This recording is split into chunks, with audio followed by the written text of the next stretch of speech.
and welcome to Diecast Restos and to week 3 of Ford month. This is a Lesney Matchbox 50C Kennel Truck based on a Ford F-100 pickup. It was in the range from 1969 and in 1970 lost the auto steer steering system in favour of the chunky Superfast wheels. It remained green throughout the transition, though the Superfast cars had gold primer instead of silver underneath, leaving a visibly darker finish. In 1972, the dark metallic green swapped to lime. Here's a mint condition regular wheels 50C. And here is a 1967 Ford F-100 Ranger on which it is based.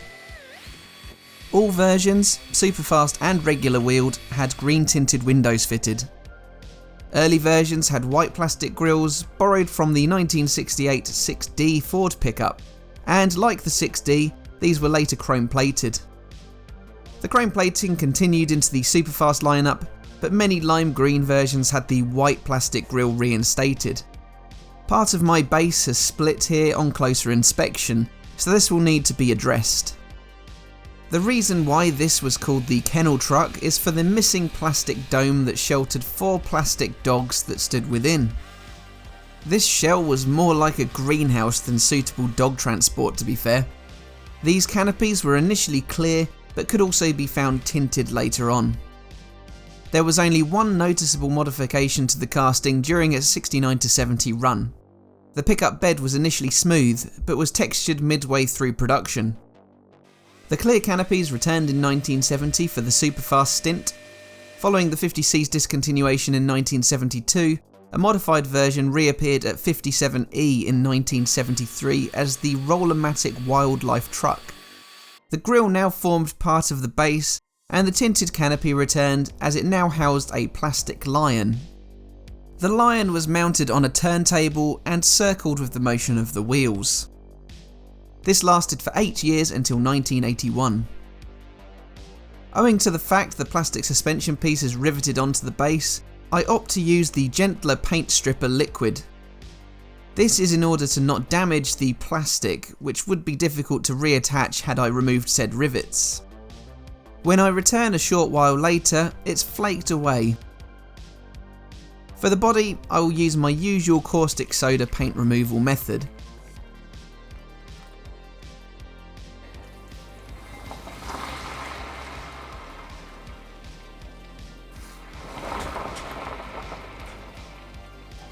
As I mentioned at the beginning of the video, the casting is based on a 1967 Ford F-100.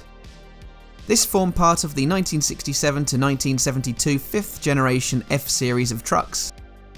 The F-Series had been around since 1948, replacing the car-based 41 Ford pickup. Here I use my locking pliers to realign that broken part of the base, before gluing it back together. The 1967 5th generation was built on the same platform as the 1965 4th generation F-Series. It did have an increased choice of engines, and its dimensions and glass coverage were extended. It sported sharper lines than its predecessor and had a larger cabin. Aside for some special models, it had 3 levels of trim: Custom, Sport Custom and Ranger. The Ranger XLT trim became an option late on in the production run. Trucks were available as 2-door or a crew cab, and with rear or all-wheel drive. When it was replaced by the refined yet still 1965 based 6th generation F-Series in 1973, the 5th generation continued to be built in Argentina for a further year. It actually began production in Brazil in 1972, where it lasted until 1992. Since 1977, the F-Series has remained the best-selling pickup truck in the US, and has been the highest-selling vehicle since 1981. The F-Series continues on in production to date, with the 14th generation 2021 trucks currently being built. So while the body and base are painted green and black respectively, I recoat the discoloured grille in white. Gone is the yellow tinted plastic, having been covered over in white primer and high coat gloss. Then I reattach the wheels to the auto steer system and brighten the axle ends with some Molotow chrome. I had to drill out the plastic grille originally, which had become brittle.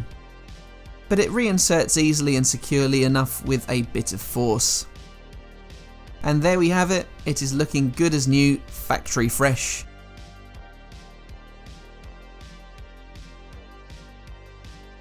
Here are the components which make up the 50c Ford F-100 kennel truck. The green tinted window is fitted first, and then, as there is no interior to be fitted, the base follows by inserting the tongue to the slot in the body at the front, shortly followed by the back, which is secured by two M2 3mm screws. That then leaves the canopy, and this wouldn't be a complete build without our main characters. I've 4 3D printed doggos ready to be whisked away in their new transport, all kept in situ under their shiny new canopy. Now this is how the 50c kennel truck looked to begin with. It had the usual signs of playwear, and the oft missing canopy and kennel of hounds were nowhere to be found. I'll leave a link to the sources of my reproduction lid and pack of dogs in the description below. The truck looked a bit anonymous without the aforementioned components. It wasn't quite a chew toy, but this old dog was certainly worth giving a treat. And from rough to radiant, this kennel truck has found a new lease of life. That resprayed front grille piece looks markedly better, losing the horrible yellow tinge of old. The TS20 matches Lesney's metallic green of the era quite nicely. The party is definitely out the back though on this casting, with my 4 dogs all resheltered under a clear new canopy. These are excellent reproduction pieces of a high quality. No further trim was applied to this casting by Lesney, but I've highlighted the axle ends and washed the wheels in Citadel. So it turns out there was life in the old dog yet, and I hope you think this has been a satisfactory rescue. Like, comment and subscribe if you do. Check out my Patreon and support for previews of next week's project, but that just leaves me to say thanks for watching, and I'll see you again for the next one. Bye for now.